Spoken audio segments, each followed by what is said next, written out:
Texto bíblico.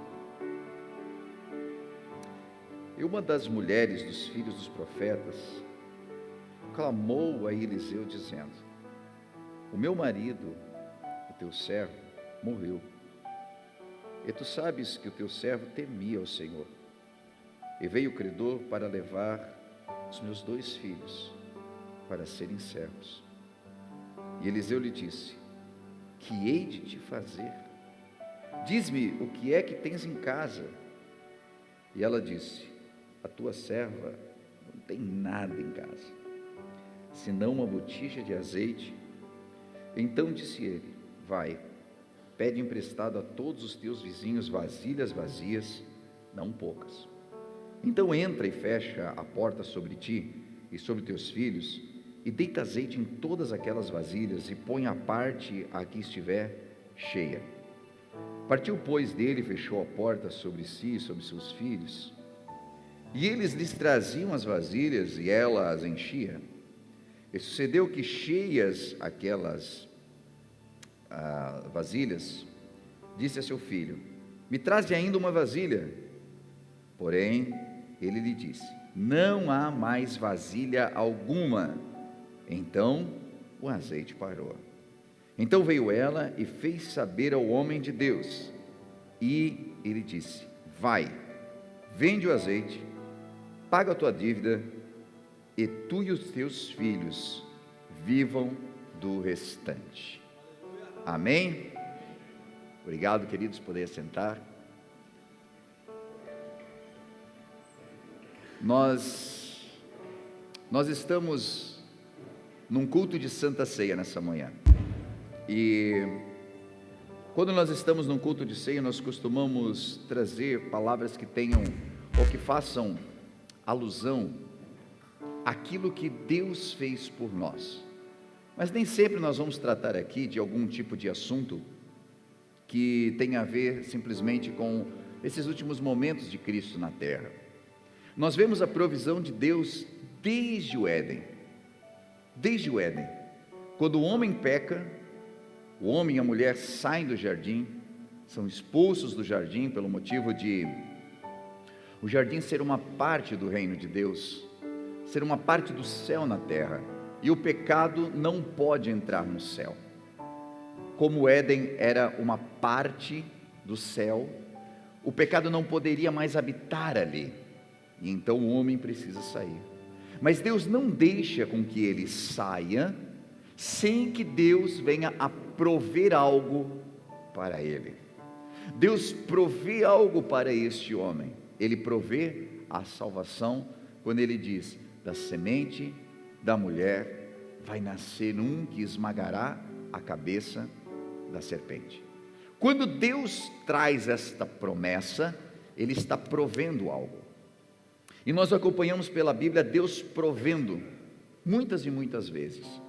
Deus sempre está provendo para o homem as suas necessidades.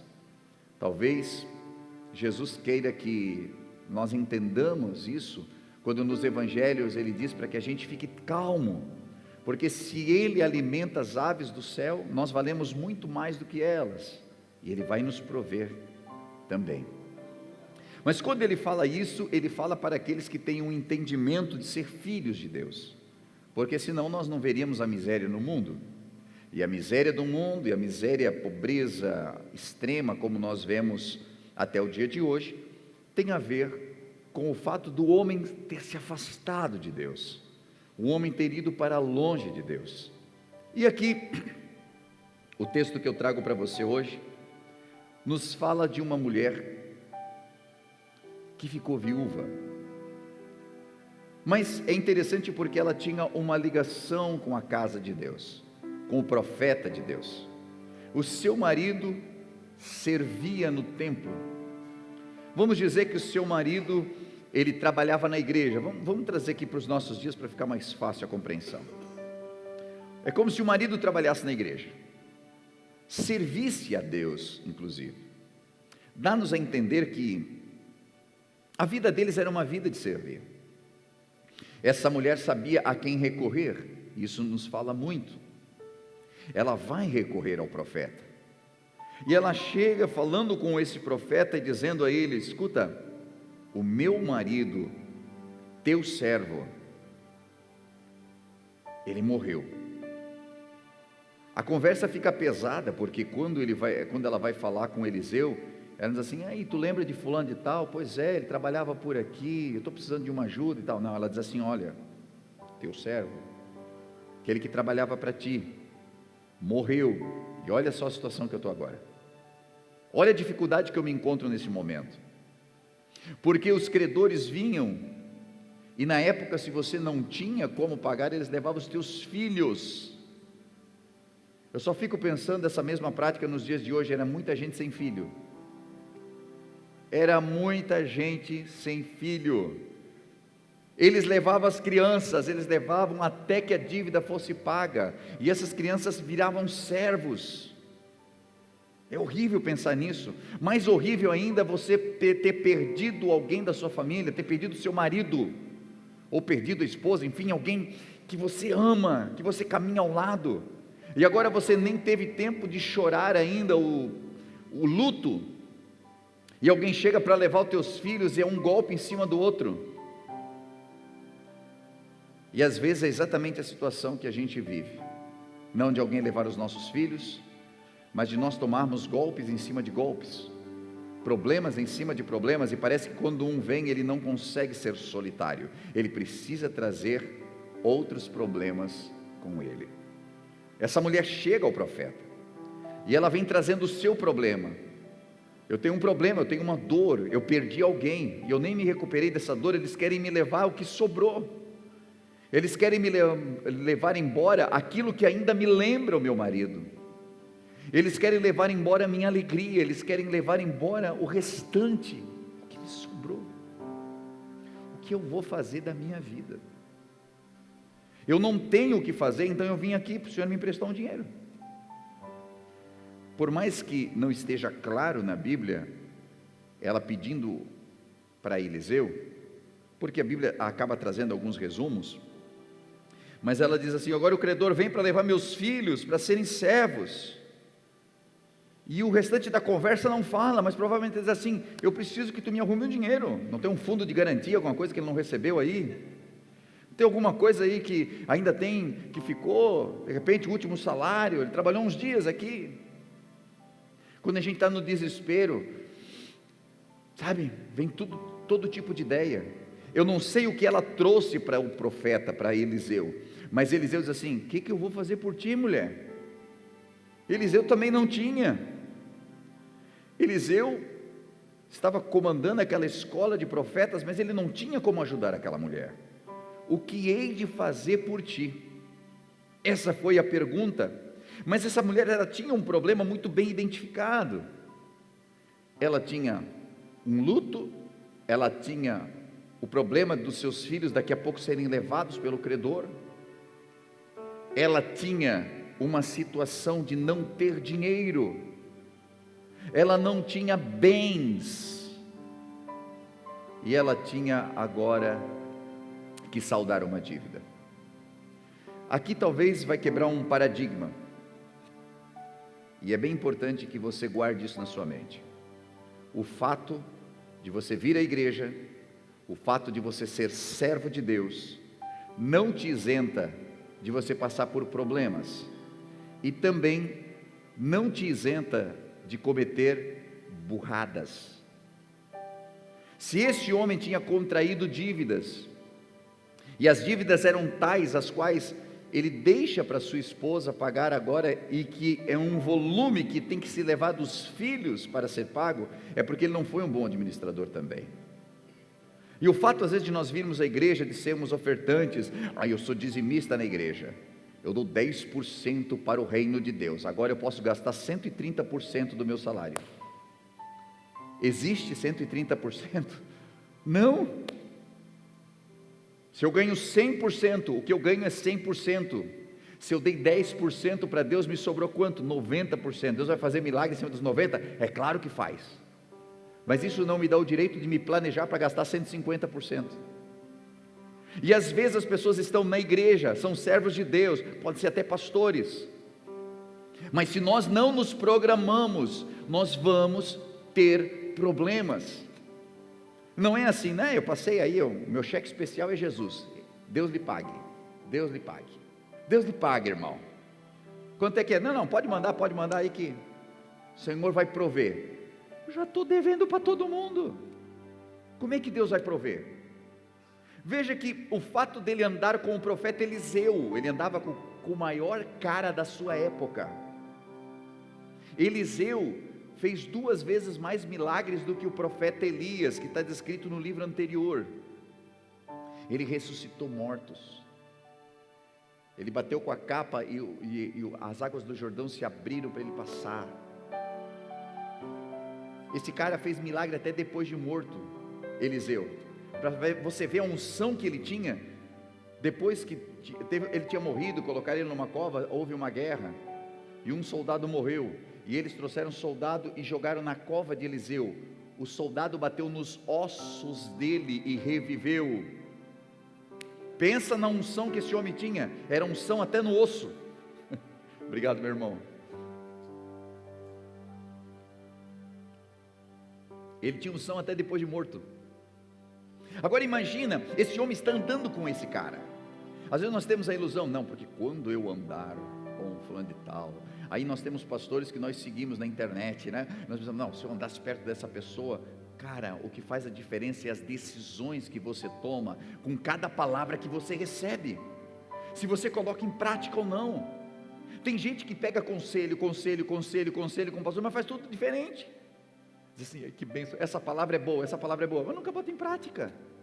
E não coloca em prática, e vai contraindo dívidas, e vai fazendo pecados, e vai se enrolando, e vai dando tudo errado. E o grande problema é de que às vezes quando nós estamos num casamento, o cabra morre e deixa o problema para a viúva, que foi o que aconteceu aqui. Ela tinha identificado o problema, e eles viviam uma vida assim. Então entenda, o fato de eu vir à igreja é muito bom, gente. Eu preciso vir, e quanto mais você vir, melhor, mais você aprende. Eu estou aqui vindo no Start, estou no estudo bíblico, participo dos jovens, participo disso, daquilo, mutirão, eu estou envolvido com a obra, mas o que vai fazer a diferença de verdade é o quanto daquilo que você recebe, você coloca em prática todos os dias na sua vida. Porque às vezes nós falamos aqui, e falamos contra a murmuração, e falamos contra o pecado, mas saímos daqui murmurando, saímos daqui e pecamos, na primeira oportunidade, não conseguimos nem criar uma resistência. Esse homem aprendeu com o melhor da sua época, mas isso não evitou de que ele contraísse tantas dívidas a ponto de seus filhos daqui a pouco serem levados. Agora ele morre, essa mulher vem pedir ajuda para aquele homem diz, o que eu vou fazer por ti? O que eu posso fazer? O tamanho do problema é muito grande. Mas ela também, eu tenho uma coisa muito boa aqui dessa mulher.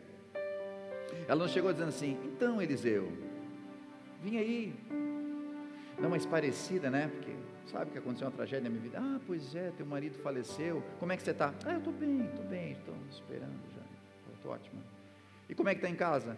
Não, está tudo bem, está tudo certo, né? Uma coisinha ou outra assim, pouca.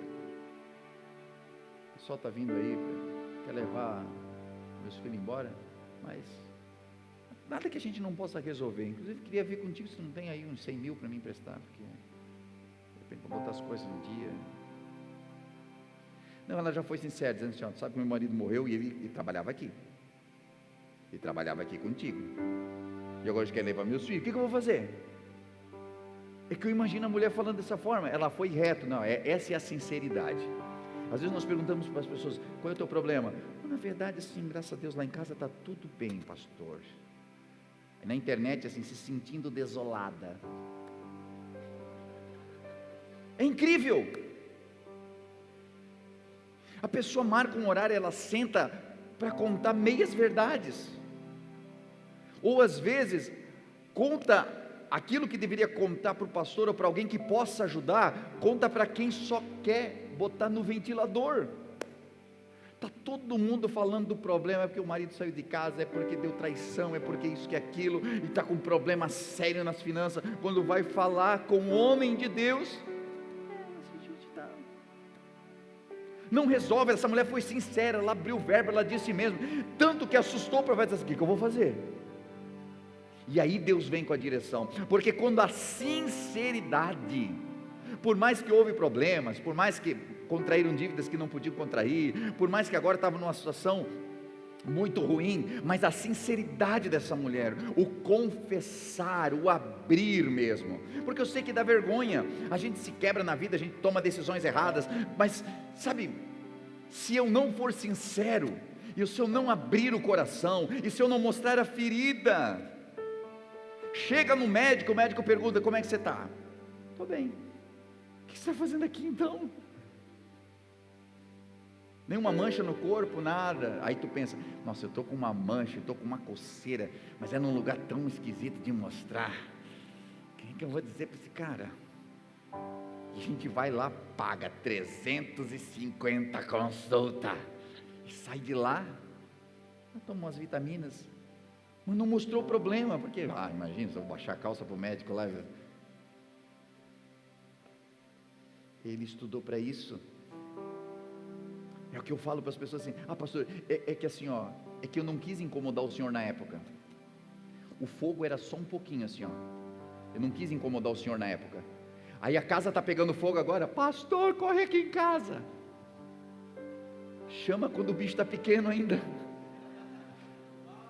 porque depois quando está um monstro, aí chama, não, é quando está pequeno, é que eu não quis incomodar, mas eu fui chamado para isso, nós fomos chamados para te auxiliar, nós fomos chamados para orar com você, para te dar instrução, e eu entendo que nós somos chamados também para isso que aconteceu aqui há pouco, levar você à adoração, levar você a meditar na palavra, para que você tenha a ferramenta necessária para vencer, só que às vezes, nós vamos pela nossa cabeça, eu não sei o que aconteceu aqui, o fato é de que quando chega o problema para ele, por conta da sinceridade dessa mulher, por conta dela vir ao lugar certo, a Bíblia não diz que depois de passar pelos banqueiros e agiotas, e depois de passar pelos curandeiros, e depois de passar pelos adivinhos, ela veio ao homem de Deus, não, ela foi direto, ela teve uma direção, ela foi reto em quem podia resolver o seu problema,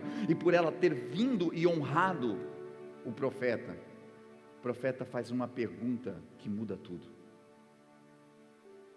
Não sei o que eu vou fazer por ti, o que você tem em casa? O que é que você tem em casa? E se você olhar com atenção o texto que nós acabamos de ler, a resposta é a resposta do desespero. Sua serva não tem nada em casa, vírgula, começa assim, gente, todas as vezes que tem uma discussão, as pessoas costumam usar as hipérboles, né, aquele negócio assim, porque você sempre faz isso, porque tu nunca diz que me ama, porque você nunca, nunca e sempre, é o que acontece nas discussões. É claro que já falou que ama, é claro que já deu presentes, é claro que a pessoa não vive fazendo aquele erro, mas numa discussão a gente vai e, sabe, você sempre é assim, você sempre faz desse jeito, você costuma fazer isso, e não é aquele momento que aconteceu, só que nós juntamos tudo. Essa mulher não tinha nada em casa, mas ela fala o quê? Eu não tenho nada, tua serva não tem nada, a não ser, olha o que acontece aqui, a não ser, depois da vírgula, uma botija de azeite. Às vezes nós desprezamos o pouquinho que nos sobrou de tudo aquilo que um dia nós vivemos. Às vezes nós desprezamos o pouco que nós ainda guardamos conosco. Deus sempre vai trabalhar com aquilo que você tem nas suas mãos. Ele poderia ter dito assim, leve esse azeite aqui que vai acontecer um milagre, mas ele perguntou o que ela tinha. Deus quer operar um milagre a partir daquilo que você tem. Deus quer lembrar você quem Ele é, a partir da palavra que você já tem no seu coração, a partir de tudo aquilo que Ele já fez na sua vida, a partir do testemunho que você já testemunhou lá atrás. A partir de tudo isso, Deus quer fazer na sua vida. Não é a partir do que ainda pode, não, é a partir do que Ele já fez. É a partir daquilo que sobrou, da fé que você ainda guarda no seu coração. Ele quer fazer a partir de coisas que você despreza, mas você ainda mantém. O que você tem em casa? E é muito fácil de nós simplesmente ignorarmos o que nós temos. E nós olhamos para a história bíblica e nós vemos Davi. O que ele tinha para oferecer contra o gigante? O rei Saul tinha uma armadura, uma espada, um capacete, e deu a ele, mas ele não podia lidar com aquilo. Se você ler a história, o que ele tinha? Uma funda, que é diferente da nossa aqui, nosso estilingue daqui, né? Eles rodam no Oriente Médio, a funda deles é essa. Eu imagino que se eu rodasse um negócio daquele, eu jogava na minha própria cabeça, que soltar na hora certa, que deve ser o grande desafio, né? Ele tinha isso, era o instrumento que ele tinha, e disposição. Quando a gente olha para Sansão, o que ele tinha nas mãos? Um osso de jumento que estava ali, uma queixada de jumento, mas aquilo fez com que ele matasse 1000 homens que estavam vindo contra ele. São coisas pequenas que nós muitas vezes desprezamos, mas que está ao nosso redor. Gideão tinha uma trombeta, e com aquela trombeta ele chamou os guerreiros para se juntar a ele e libertar Israel. Neemias tinha um copo, e com aquele copo ele servia ao rei do seu melhor, e através de servir ao rei, daquilo que ele já tinha nas mãos, ele conseguiu trazer toda uma restauração dos muros de Israel, e eles voltaram a reunir-se como nação. Elias tinha um manto. Barnabé no Novo Testamento tinha um terreno que ele vendeu para ajudar os pobres e trouxe diante dos apóstolos. São coisas que você tem. Dorcas, a Bíblia diz em Atos 9:36 que ela tinha uma agulha e ela costurava para ajudar os necessitados. Em João 6 fala de um menino que só tinha 5 pães e 2 peixinhos. E quando Jesus foi operar o milagre, ele não operou do nada, ele pediu quem tem alguma coisa. Era uma multidão muito grande, e diante de uma multidão, talvez eu com 5 pães e 2 peixinhos ia dizer assim: eu vou ficar bem quietinho aqui, porque senão não sobra nem para mim. Mas aquele menino entrega, e quando nós entregamos o pouco que nós temos, Deus multiplica para fazer um milagre. Ele vem e traz o máximo. Precisou uma virgem em Israel que estava alinhada com o propósito, e então Deus proveu Jesus para a humanidade, para que nós pudéssemos ter a salvação. Ele entrega um filho, ele entrega o que ele tem, e quando ele entrega o que ele tem, ele recebe tudo aquilo que a terra tinha para dar e que estava perdido. O que nós devemos aprender é que ele está interessado no que você tem, não naquilo que você pode ter. Por isso as pessoas vêm dizer: não, quando eu tiver bastante, eu quero ajudar bastante, quando eu ganhar na loteria, quando eu ganhar aquela herança, quando eu... Não, é com o que você tem agora. E essa mulher até desprezou, porque o que ela tinha era um pouquinho de azeite. O que você tem na sua casa? E a pergunta talvez para você hoje é: o que você ainda tem? O que você guarda no seu coração? O que motiva você a vir à igreja ainda? O que faz com que você, mesmo tendo todos os problemas que talvez foram acumulados de decisões erradas, mas o que você mantém dentro de ti, e que te fez levantar pela manhã, que te fez conectar à internet, assistir um culto online, o que faz com que você esteja aqui? Sabe esse pouquinho de azeite? E azeite na Bíblia é um símbolo de unção. Sabe esse pouquinho de unção que te faz acreditar ainda? Sabe esse pouquinho de unção que ainda faz você orar pela manhã? Sabe esse pouquinho de unção que faz você olhar para o céu e dizer: Senhor, eu não oro mais tanto quanto eu orava, mas eu estou aqui pedindo a tua misericórdia. Sabe aquilo que te mantém ainda com fé? Sabe aquilo que te mantém mesmo depois que você é destroçado por uma batalha, destroçado por uma discussão, ou por alguma coisa que aconteceu e que não poderia ter acontecido contigo, mas você ainda volta os olhos para o céu e diz: Deus, para onde eu irei? Eu só tenho a ti, tu tens as palavras da vida eterna. A gente não consegue mais sair do caminho, por quê? Porque tem um pouquinho de azeite ainda dentro de você, que te mantém firme, e é por isso que o milagre vai acontecer. Aleluia! Não despreza isso, E eu estou ligado que às vezes a gente não consegue ser tudo aquilo que a gente queria ser.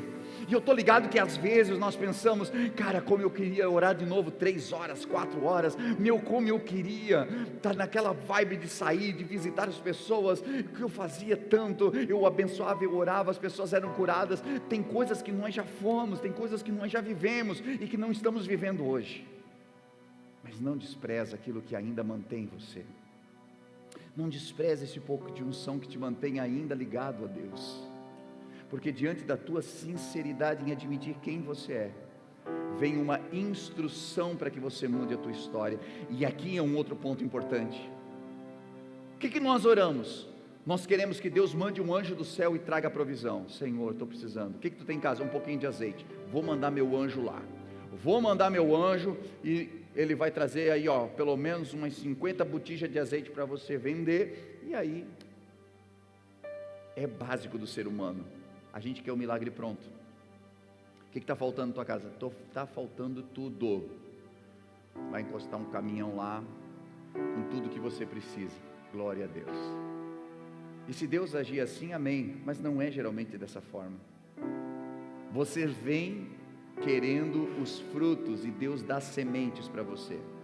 Ele dá instruções. As instruções que você segue, determinam o futuro que você cria. São as instruções que você segue. As instruções que você seguiu em algum momento da tua vida determinaram que você chegasse até aqui.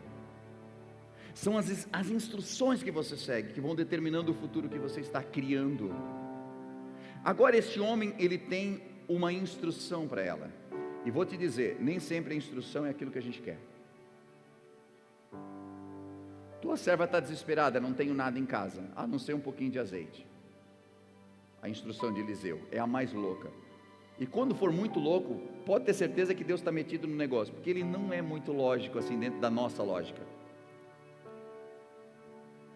Pega, volta para tua casa, sai pela vizinhança pedindo vasos emprestados, vasilhas, sabe, as latas assim emprestadas.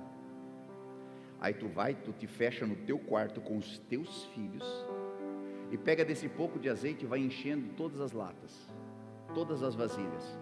Primeiro, gente, se tu recebe uma instrução dessa, assim, ele não entendeu, ele acha que eu tenho 1000 litros de azeite em casa. Ô nego, é um pouquinho de azeite que eu tenho, é só o que eu tenho. Mas essa mulher, ela pega a instrução e sai. Tinha fé ali. Agora entra uma segunda coisa. Eliseu dá uma instrução: passa na vizinhança e pede emprestado. Tu já pensou se ela tem problema com a vizinhança? Como é que ia ser? Não, porque eu não falo com aquele ali, porque aquele ali é nojento. Aquele lá não dá. Aquele outro vizinho lá. Não, aquele estava com som alto, eu já meti uma pedra na vidraça dele lá, para ele aprender. Gente, tem tanta pessoa que está dizendo, não, porque eu sou servo de Deus, eu cheguei lá e botei o diabo para correr, que não tem relacionamento com os vizinhos, que não tem relacionamento com os irmãos, que não tem relacionamento com ninguém, é uma ilha. Tinha problemas? Tinha. Mas tu já pensou se essa mulher não tivesse um bom relacionamento, pelo menos com a sua vizinhança, que agora ela tem que ir, e também isso aqui mexe, né? Porque a gente tem que pedir coisa emprestada, não é complicado? Acho que ela não foi pedir dinheiro emprestado, foi pedir uma vasilha emprestada. Não tem um pote aí que tu não usa mais? Um Tupperware que tu não usa? Não tem aí alguma coisa? Não, só assim, eu vou devolver. Sabe, não estou te pedindo dinheiro, mas ainda assim pedir é complicado, né? A instrução tem que ser seguida. Se você dá uma mexida na instrução, não funciona. Meu irmão, o que é que Deus pediu para você fazer há 2 anos atrás que você não fez? O que é que Deus pediu para você fazer há 1 ano? Lá na pandemia, Deus pediu algo para ti e você não fez. Tu deu uma modificada, deu uma mexida, disse, é bem assim, talvez eu entendi errado a mensagem. E hoje tu não está vivendo 100% do que Deus te pediu. Ou qual foi o propósito que você fez? Ai, ai, ai. Sabe aquele propósito? Aquele propósito assim, porque se Deus me responder, porque se Deus fizer na minha vida, eu vou fazer isso. E aí Deus fez a parte dele e você não fez a sua. Aí hoje nós vivemos tribulação, e o que acontece? A gente pensa, meu, que prova que eu estou vivendo. Não é prova, isso é uma consequência. Deus dá uma instrução, aquela mulher vai para o quarto, fecha a porta, e esse fechar a porta, ele traz uma mensagem muito grande para nós, porque lá no Evangelho Jesus diz, quando você for orar ao Pai, entra no teu quarto, fecha a tua porta, e fala com Deus que te ouve em secreto. Tem coisas que vão acontecer no secreto, tem coisas que não vão acontecer na igreja, que não vão acontecer aqui. Você pode vir até para frente, você pode vir dentro do altar, eu posso colocar as mãos em você, não vai acontecer. Mas quando você entrar lá no secreto, lá no teu quarto, quando você fechar a porta, não sei se é você e tua esposa, você e teu marido, você e teus filhos, não sei qual foi a instrução que Deus te deu, mas quando você entra e você fecha a tua porta, um milagre pode acontecer ali, naquele momento. É um momento de intimidade. Você fecha a porta quanto no teu quarto? Nós fechamos a porta quando nós queremos intimidade. A porta se fecha e o que está do lado de dentro da porta, o que acontecer ali, fica ali. O lado de dentro é um lado de intimidade. Você precisa criar uma intimidade com Deus para que você veja o milagre acontecer. Sem intimidade não vai acontecer. Uma gestação para acontecer, ela precisa de intimidade do casal. Sem intimidade não acontece a gestação, você não gera. Mas após a intimidade, vem a gestação. E o tempo de gestação é um tempo de espera, porque está acontecendo o milagre da vida ali dentro, está acontecendo, e vai sair no momento certo. Eu sei que eu estou falando para pessoas hoje que estão entrando num tempo de intimidade, mas eu estou falando para pessoas que já vieram de um tempo de intimidade. Você está dizendo, meu Deus, o milagre ainda não aconteceu, é porque você está gestando algo. Daqui a pouco você começa a mexer, como a mamãe começa a sentir o filho mexer, você começa a sentir que o milagre está chegando, o milagre está vindo, está se mexendo dentro de você, está causando alguma coisa diferente em você. E no tempo certo, o milagre vem e você abraça o teu milagre. Aquela mulher recebeu uma instrução, ela entra com seus filhos, entra com os vasos, e a Bíblia diz que ela começa a seguir a instrução à risca: derramar. Encheu, traz outro, traz outro. Traz outro. Eu não sei o quanto ela pediu. Eu não sei se ela chegou a duvidar em algum momento e disse, olha, pega uns vasos aí, filhos, mas não pega muito não, que esse profeta, não sei. Eu fico pensando comigo, tomara que essa mulher tenha pegado tudo que tinha na vizinhança de vaso vazio. E eu imagino que não foram poucos. Porque quando o milagre acontece, ela diz assim, me traz mais um vaso, e a criança diz para ela, mamãe, acabou, não tem mais nenhum vazio aqui. A Bíblia diz que o azeite para de correr. Enquanto tiver vaso vazio, enquanto tiver, espera, enquanto você tiver com espaço, enquanto você tiver com a tua fé ativada, o azeite vai continuar vindo, vai continuar descendo, o milagre vai acontecendo. Portas fechadas, uma coisa é eu pedir emprestado, outra coisa é trazer as pessoas para ver o meu milagre. São duas coisas diferentes. Eu pedi um vaso emprestado, e a vizinha já chegou dizendo assim, mas eu posso lá ver o que vai acontecer? Não, isso aí, você pode me emprestar? É só o que eu preciso, depois eu conto. Não deixe as pessoas entrarem dentro da tua intimidade onde elas não precisam entrar. Nós temos que saber separar as coisas. Temos que saber separar. Qual foi a instrução de Deus? Sai contando para todo mundo o teu problema, ou conta para o profeta? Para o profeta. Sai pedindo vaso emprestado para quem? Para o profeta? Não, para as pessoas. Põe quem dentro do teu quarto para fazer o milagre? Teus filhos. Isso aqui nos fala de círculos. Tem coisas que nós buscamos na igreja, tem coisas que nós buscamos na sociedade, E tem coisas que é só você e a tua casa, você e a tua família. E a provisão veio. E quando a provisão vem, ela volta ao profeta, que é uma outra coisa muito importante. Porque tem gente que só vem quando tem tribulação, não vem quando a bênção chegou. Pastor, ora por mim porque eu estou numa situação que eu estou para perder tudo. E o pastor está aqui orando. Deu uma instrução, mas está aqui orando, jejuando pela pessoa. E aqui, ó, a pessoa já teve o milagre, já vendeu todo o azeite, já pagou toda a dívida, já está contraindo outras dívidas de novo. E o pastor está ali, meu Deus, tem misericórdia, irmão. Tem misericórdia, irmão. Conta a benção, querido. Conta o milagre. Quando ela recebe o milagre, ela volta. Ela volta para contar o milagre para ele, diz assim: aconteceu. Eu estou com o quarto que é só azeite. Tem muita botija de azeite. E agora ela tem uma outra instrução. Vai, vende, paga a dívida. Sabe que às vezes as coisas têm que ser claras na Bíblia.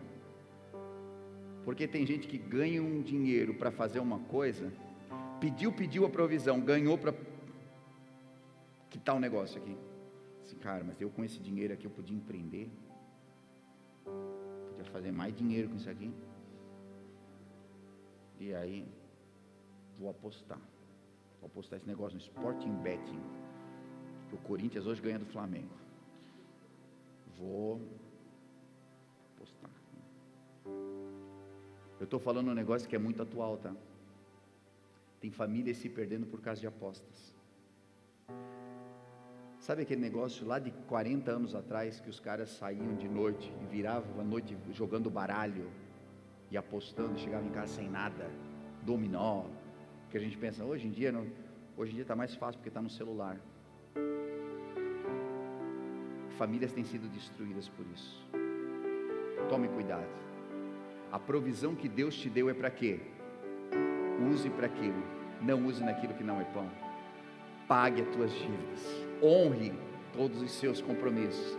E a provisão foi tão grande que Eliseu disse assim: vende, paga as tuas dívidas e vive do resto, gente. Sabe o que a gente aprende aqui?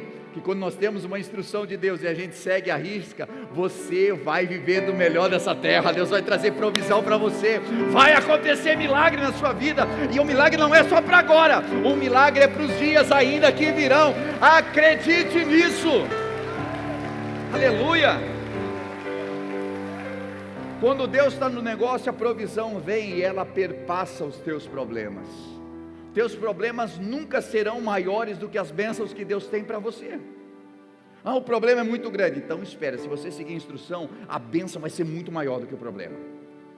Deus nunca fica por baixo. Por isso que a Bíblia diz, onde abundou o pecado, superabundou a graça. É sempre muito maior. Essa mulher tinha um problema. Essa mulher vai ao profeta. Esse profeta tinha uma palavra de Deus com uma provisão para esta família. Essa família não é muito diferente de mim e de você. Essa família precisava de algo, estava perdida, estava cheia de problemas e precisava de um milagre. Na história da humanidade, eu e você estávamos perdidos, porque nós tínhamos uma dívida impagável, não tinha como pagar, e nós estávamos condenados, não apenas os nossos filhos, mas todos nós estávamos condenados à escravidão, que Satanás estava nos impondo, porque o pecado trouxe tudo isso para nós. Mas Deus proveu para nós o seu Filho Jesus. Seu Filho Jesus proveu para nós palavras de vida eterna, e não somente palavras de vida eterna, mas Ele proveu o seu sangue, Ele proveu o seu corpo. E olha que interessante, Maria, a parte humana de tudo isso, proveu para Jesus toda a matéria humana da qual Ele foi feito, porque Jesus era 100% homem também. Mas mesmo Ele recebendo isso, Ele entregou tudo isso de novo por nós. Ele recebe um corpo da humanidade, mas Ele devolve esse corpo para a humanidade. E hoje, diante da mesa da ceia, nós temos o corpo de Cristo e o sangue de Cristo. Aquilo que foi fornecido pela humanidade, Deus forneceu a salvação. A salvação veio para nós, através do corpo e do sangue de Jesus, que Ele entregou na cruz do Calvário. E é por isso que todo aquele que o recebe, todo aquele que entende essa provisão, todo aquele que segue a instrução, recebe o milagre da provisão na sua vida. E a provisão é a nossa salvação. Ela é maior do que dinheiro, ela é maior do que as tuas finanças, ela é maior do que tudo isso. Porque enquanto nós vamos viver de uma maneira tão limitada nessa terra, nós temos toda uma eternidade pela frente. E você pode continuar não seguindo a instrução, é com você. Você pode até pegar esse cálice e esse pão e comer. Pode, vai ser pão e vinho para você. Mas para aqueles que têm seguido a instrução, e para aqueles que verdadeiramente nasceram de novo, para aqueles que são filhos, nunca vai ser só pão e nunca vai ser só suco de uva. Vai ser corpo de Cristo e vai ser o sangue dele. Vai ser o corpo nos unindo, vai ser o sangue nos lavando de todo o pecado e nos remindo. É por isso, queridos, que talvez muitas pessoas nesse tempo pediram instrução a Eliseu, mas somente essa mulher é que está escrito aqui na palavra, porque é para aquele que segue, não é para aquele que simplesmente vem, mas para aquele que verdadeiramente vive.